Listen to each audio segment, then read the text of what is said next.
Hey everyone, this week I've been driving this 2022 Nissan Rogue. The Rogue got a full redesign for the 2021 model year, and the only real change it sees here for 2022 is that it now comes standard with a 1.5 liter turbocharged 3-cylinder engine. That's 3 cylinders. The 2021 Rogue and then the previous generation Rogue came with a naturally aspirated 4-cylinder.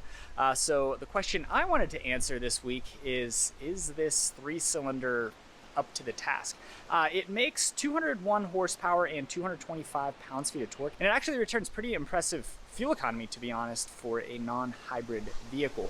So with this review, given that I've reviewed a new generation Rogue, I reviewed a 2021 Rogue last year, I thought we would just focus on the powertrain. So on that note, let's do a really quick tour of this thing.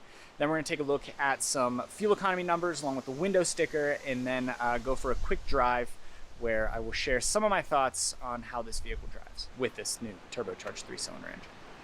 So in my review of that 2021 model year Rogue, I had a lot of nice things to say about it. I still like this vehicle. I think it's sensibly styled, which can't be said for all compact SUVs today.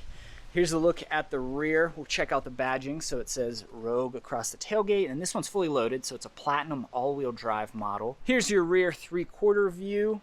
Nissan's new design language has done a really good job of incorporating right angles. I wouldn't call this vehicle boxy, but it does have some blocky characteristics, especially when you look at it from this angle.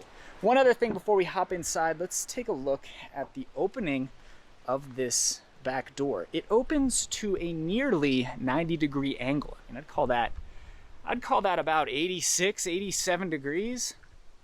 It just makes it really easy to get things in and out.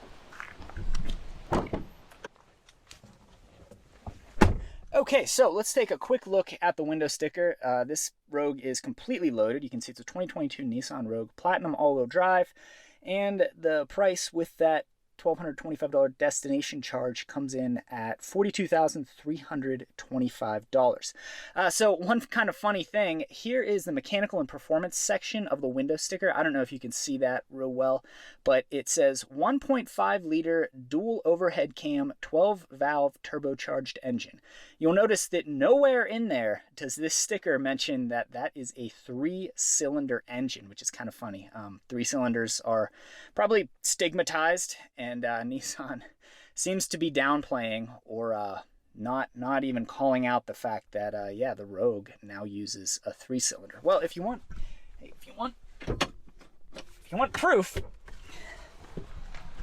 and you may be wondering, the engine cover does in fact show, 1, 2, 3. So the engine cover does show that this is a 3-cylinder engine. And it does use Nissan's variable compression turbo technology. That debuted in the form of a 2-liter turbocharged 4-cylinder engine on the new Altima. And this version of that engine is just has 1 cylinder lopped off, and it loses half a liter of displacement. Anyway, though, yeah, they don't mention anywhere on this sticker that this uses a 3-cylinder engine. 201 horsepower, 225 pounds-feet of torque, and fuel economy. Keep in mind, this has all-wheel drive, and it is a platinum model. I noticed on the EPA website that fuel economy varies a little bit across trim levels for the Rogue.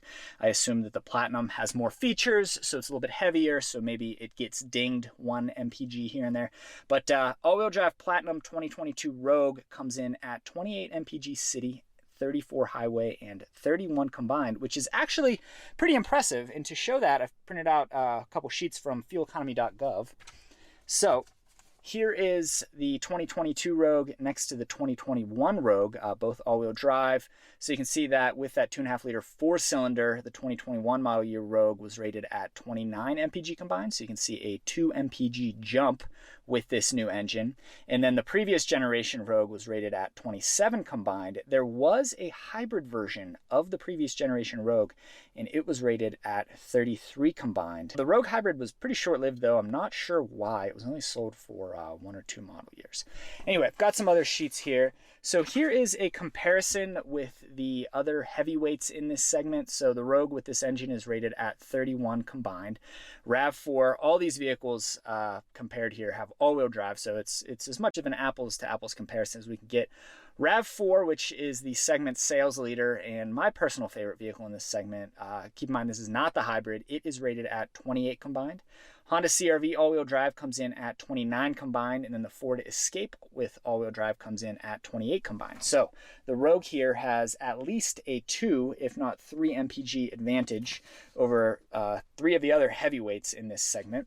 Here are some other vehicles in this segment. Forester is rated at 29 combined. The new Mazda CX-50, which uses a somewhat antiquated powertrain, it comes in at 27 combined with its base engine. Hyundai Santa Fe, Hyundai and Kia don't really seem to be prioritizing fuel economy with their compact SUVs. The best you can get out of a non-hybrid Santa Fe is, well, with all-wheel drive, is 24 combined. And then Chevy Equinox comes in at 27 combined. And then here is a comparison. The Rogue doesn't offer a hybrid, so this comparison shows the most fuel-efficient compact SUVs offered by these 4 different manufacturers. So you can see without a hybrid option, the competition really blows the Rogue out of the water. The RAV4 hybrid is rated at 40 combined, CR-V hybrid at 38 combined, and then Ford Escape hybrid at 40 combined. And again, all 4 of the vehicles here offer all-wheel drive. So if you're going with a hybrid, or if you're at least willing to purchase a hybrid, there are better options out there than the Rogue. But if you don't want to pay these days it's a very slight premium, at least in terms of MSRP for a hybrid, well, then if you're just going with gas, the Rogue's pretty compelling. As for the interior, turn this thing on. Again, I like the interior in this car. I think, again, it incorporates a lot of smart right angles. It's not too chunky, but yeah, the design here is really nice. There are some areas where you can be critical about modern day Nissan, but it certainly isn't when it comes to design. I like this car. Of course, again, fully loaded platinum model. The seats are pretty nice. They kind of have some progressive bolstering, call it. So right here they poof out a little bit, and then on the actual bolsters they of course poof out a lot. I find that to be pretty comfortable, but I'm kind of a narrow person, so results will vary there. But yeah, nice upholstery, nice color palette. There are some wood, of course they're fake wood touches, but that's okay. I don't love the infotainment system. It's not the worst that I've experienced, but it's far from the best. It kind of uses a weird kind of menu system that isn't super intuitive. Like there's a couple different menu buttons there, and then you got to go through these pages that don't make a whole lot of sense. There's a better way to do this, and hopefully Nissan will introduce a new infotainment system soon. This one has a digital gauge cluster, really nice, pretty easy to read, kind of a fun design, not too in your face, but then again, not too sterile, not too sedate. I love the steering wheel design. It's kind of a little thing, but again, lots of kind of fun, subtly incorporated right angles. So right across there is completely parallel, these bars are, and then you do get paddle shifters, even though this car uses a continuously variable automatic transmission. CVTs aren't my favorite, but they have gotten better. Again, here's a kind of blocky shifter, and the way it works is park, you got reverse, you got drive, and then forward for neutral. We'll go back into park. Actually, let's go into reverse. Here's the backup camera. It's actually pretty good, and this one has a 360-degree top-down camera. And then other things here, a couple different drive modes. So you've got off-road, which that's kind of a joke, snow, auto, eco, and then a sport mode. I've used this powertrain a lot in sport mode over the past week, just because that allows you to eke a little bit more performance out of it, because at the end of the day it is a 3-cylinder that relies heavily on turbocharging to make its power. But you got USB-C, USB-A, 12-volt wireless charging pad here, heated seats, and yeah, overhead panoramic sunroof, decent amount of space in that second row. Let's just hop back there real quick. Why not?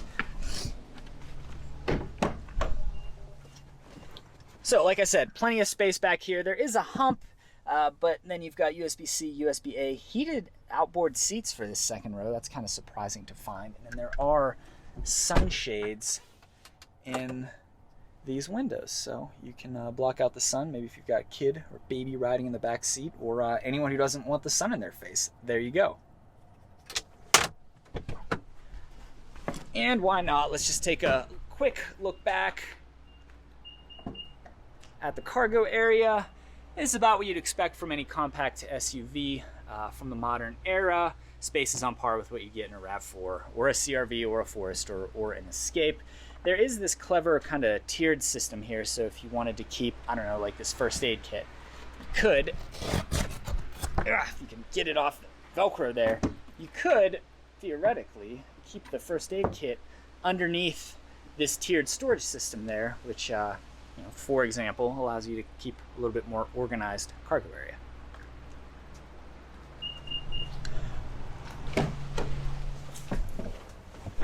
Oh, and then one other thing, there's a nice big storage cubby under this console here. The nice thing about these electronic shifters is that there's no mechanical stuff down here leading to an actual transmission or anything.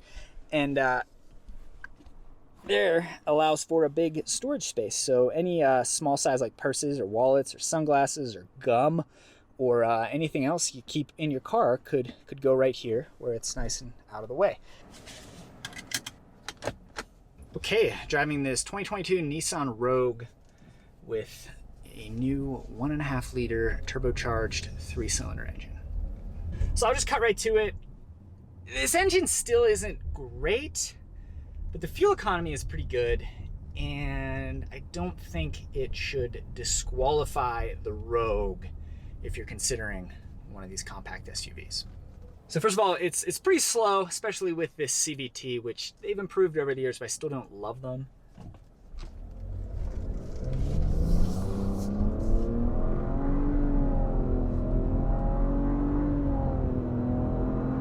There's 50 miles per hour. So again, it's slow. The CVT is still a little bit noisy, a little bit annoying. And I noticed that there's really not much power at all until that turbo has a chance to spool up and start supplementing the 3-cylinder engine. So there's a little bit of hesitation at first. Like when I'm pulling out onto my street there, it's a 4-lane road, and there's a Ford Maverick. And there's like a split second of panic where I'm rolling out into the street and the car's not really moving and there's traffic coming. So it's borderline quick enough, but almost not. Something else I don't love about it, in most vehicles, when you're on the gas and you lift off, acceleration stops instantly. With this car, that's not the case. It keeps going for a split second. Not like unintended acceleration. That's not really what I'm talking about. It's more of like probably like a programming or mapping thing. But I don't know. This engine's been on the market for about a year now, and I'm surprised they haven't tweaked things to not give that weird feeling. I'll try to demonstrate it here in a moment. So in a normal engine, when you lift off the throttle, the car stops accelerating. So a normal engine would go lift, stop.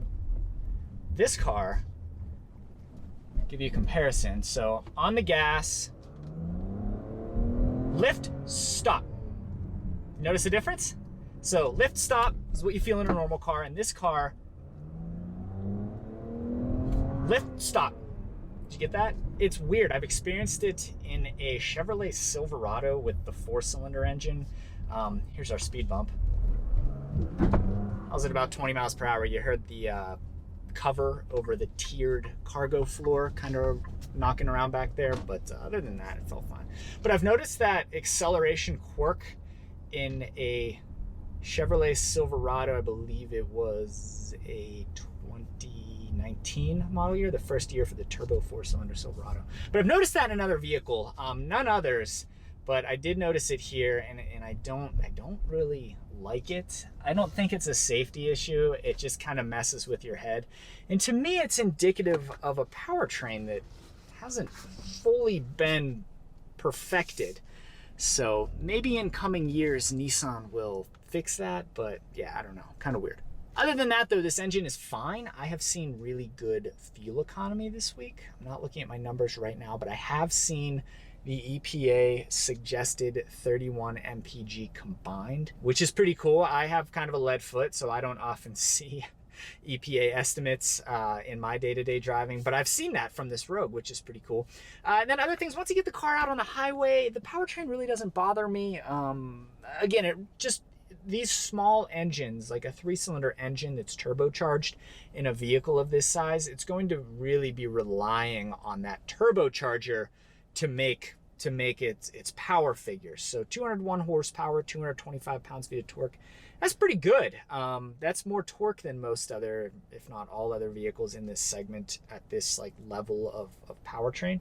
So that's pretty good. Fuel economy is pretty good. The drawbacks are still when it comes to just the behavior of the engine. if you're someone who notices that stuff, it may bother you, but I still don't think it should disqualify the Rogue from your consideration set. And if you're not someone who notices that stuff, then this isn't going to bother you at all. I don't think anything about this 3-cylinder is going to bug those of you who just don't really care about powertrains or just looking for a good, relatively reliable, safe, technologically advanced, modern vehicle. Because at the end of the day, that's really what this current generation Rogue is. So that's my look at the Rogue. It's charming, it's pleasant, it's smart. I like it. Thank you for watching.